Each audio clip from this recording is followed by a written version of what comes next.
Steve Poland here, and while I was in Cleveland for the OCA extravaganza, my buddy John and I were fortunate enough to get a tour of a really cool local fish store and hatchery, Something Fishy. On the ground floor is a retail store that carries a little bit of everything but specializes in African cichlids. Right when you walk in, you're met with some really nice display tanks, including this 265-gallon in-wall tank with some really nice peacocks, haps, and mbuna. You don't normally see water this clear in a fish store, and the view from the other side is just as impressive. They have a great selection, and there were definitely some fish that I wouldn't have minded taking home with me. Like these flametails, these sunshines, and these Eureka Reds. But even more impressive than the retail store is the massive breeding operation in the basement.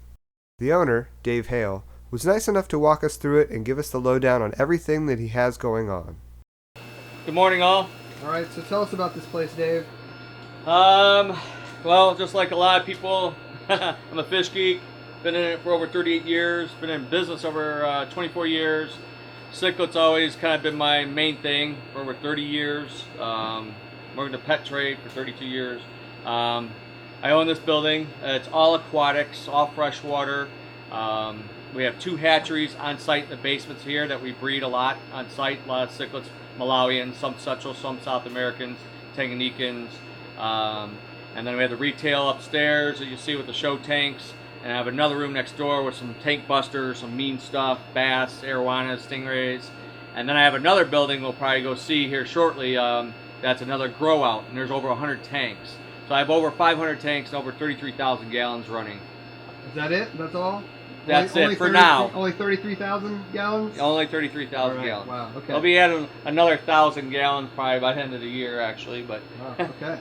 All right, well, let's check some of these out.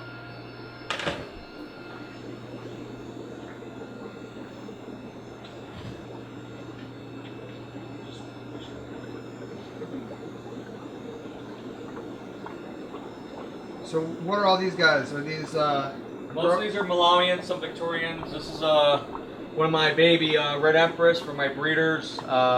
It's just a phenomenal strain, what they may call now the Super Red Empress. Sure. He started calling up like 2 inches, so he's going to be for future breeding. I could show him. I show some of these fish. The Nairi right there, he won at the ACA, like Reserve Best of Show, Best in Class, Best in Division, and Best in the CARES program. So, yeah, sometimes they're just studs, or they're in timeout because they don't always get along with the other fish, or their females are kind of high in domestic violence sometimes. Sure. So yeah, they need to be separated. Yep, sadly I've experienced that too many times myself. Okay, so real quick, talk to me just about this room and how it's set up. So obviously air, it's run on air. That's obvious when you have this amount of tanks. Air is the best system. These top rows are built-in filters. Each tank is individually run, just like my retail store. I don't believe in central systems myself. The likeliness of parasites stuff spreading, more apt to happen. And then basic sponge filters, box filters. I build my own big box filters for my bigger tanks. Smaller tanks have some of the breeders like shell drillers, Julies, and then we get into the bigger tanks with like peacocks and mumbunas, haps. A couple of my tank busters are more like pets, I guess. The one catfish underneath the pot's like 25 years old. Wow. And then the new rack in the middle doesn't have too much in it. I just put that up a couple weeks ago, so we're still moving things around and getting things situated. Gonna probably add some new breeding stock. You'll see fry and some of the smaller tanks up on top and the bottom.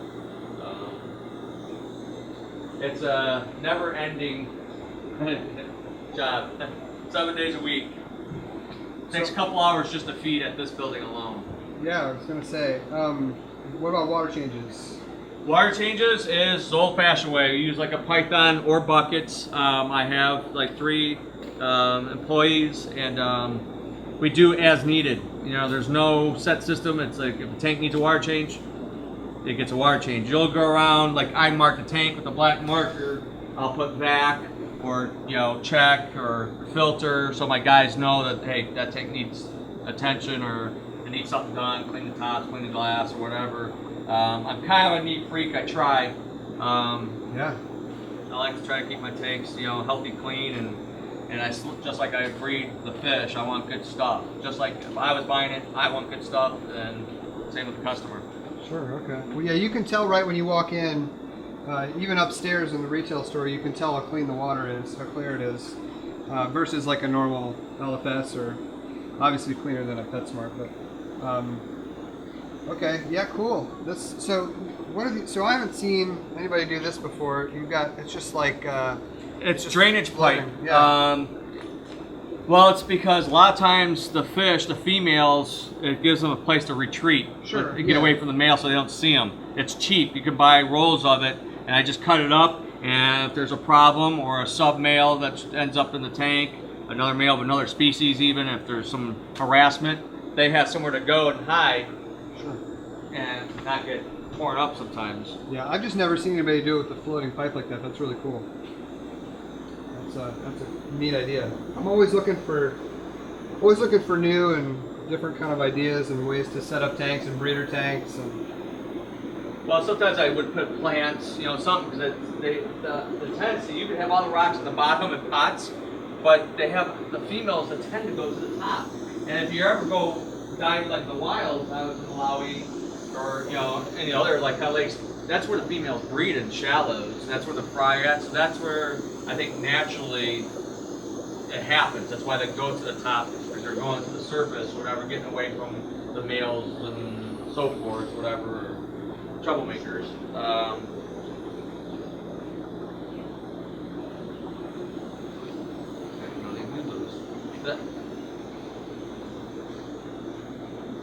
So yeah, I had PVC pipe one time that float. Everybody was like freaking out, how would you use that PVC pipe? And it was only one time I bought one length, like 4-inch pipe, and it floated. And it was weird. And I could never find that, not just at the normal hardware, you know, Home Depot, Lowe's. And so I had some of that laying around that I never used for the back of the building. I own this building, so.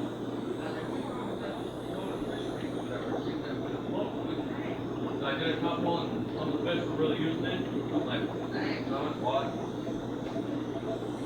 roll or whatever, and just started cutting it up. look at this pheno, John.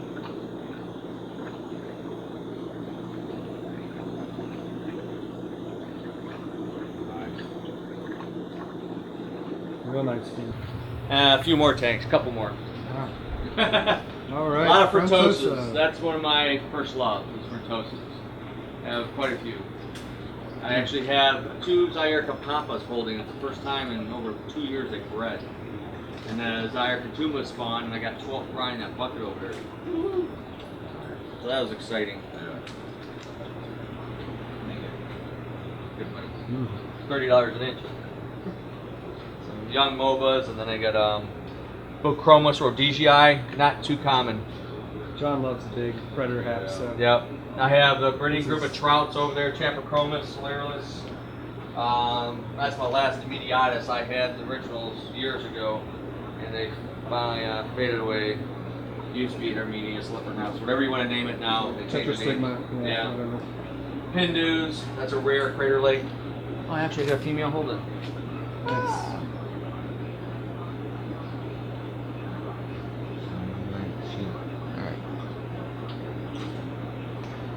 Cygnus. That's a nice look at the trailer. You can see the fins on that young male. There's actually a male.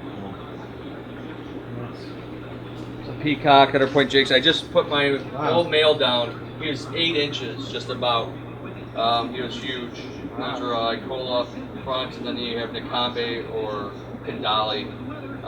The lamps, aggressive, they're not too common.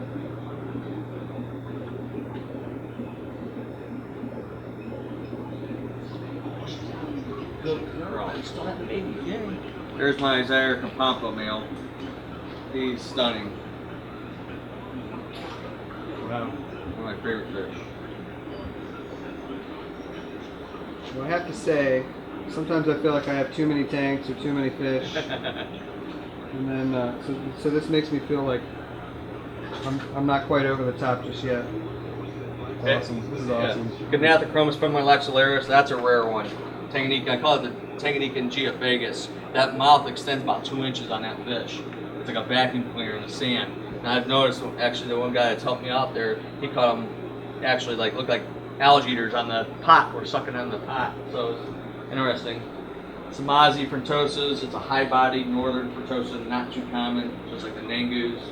Mazwas, Voltex fasciatus. Burundis, which is the most common frontosa, which I still love no matter what. Goma, 7 bars with fry in there. I've missed some mouthfuls, and babies are hanging out with the mom and dads.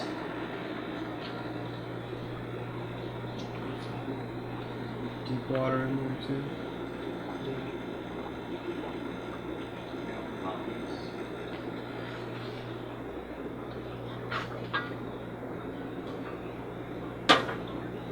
I'll get him out. This guy is, I just pulled some fry. These are Zaire Katoomba, and the dad is not quite as big as that Kapampa, but the color is, oh buddy. Wow. Who says there's no colorful freshwater fish? Well, you don't have to win us over on that. We're in the freshwater camp. Yeah, I used to do saltwater. I quit doing about 5 years or so ago.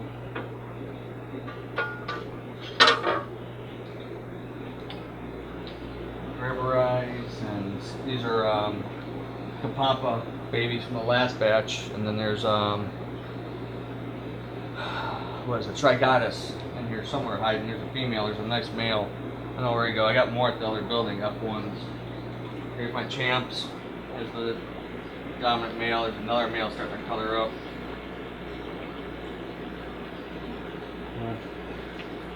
Yeah, John is just in love with the predator, so he's losing his mind over here. Not that I don't like the predators, but they're just not my thing. Or Stratus, I think that's one of the coolest fish from Malawi too. Slow size and Stratus, very unique. Rampant chromis, you like predators, and they're like that big. They eat them. As in Malawi, they're just monsters. Tough fish.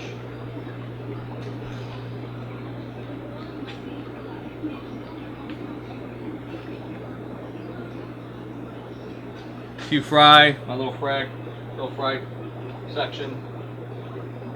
I always have babies. Sometimes I need more small tanks just for all the fry. Never enough. Alright, this is my other, I call it the Showroom 2. Odds and ends, some of my own personal collection, tank busters, airwad, peacock bass, I have some stingrays, and then if I run out of room, as like we all do, it seems like. I bring over, I have some Central American stock over here to sell. I bring people over looking for some aggressive stuff, or I don't have enough room at the main store downstairs. They fill up the other tanks over here, so a little bit of everything, odds and ends. Some Malawian, West African.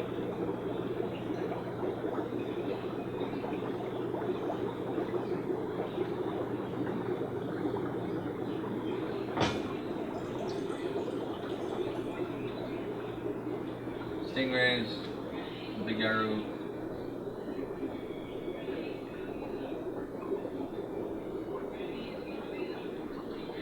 Excuse the glass is a little dirty, but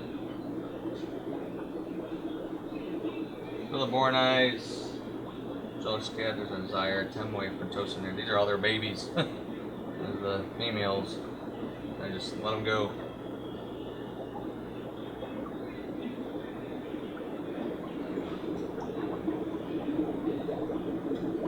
Dovii, wolf cichlid, mean. You can hear teeth at the glass. Gulper cat, Bahaka puffer, some of my own little tank busters, meanies. A big black wolf, I've had him for a few years now. It's kind of thing that eats piranhas for breakfast. Some serious chompers. Black piranha. He's over 13 years old. Black diamond rum.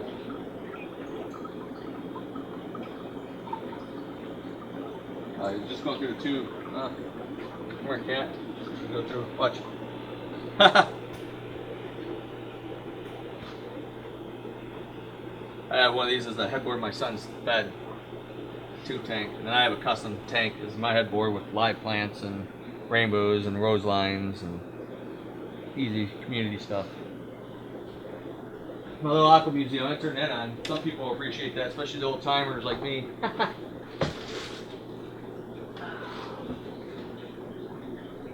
Back in the day.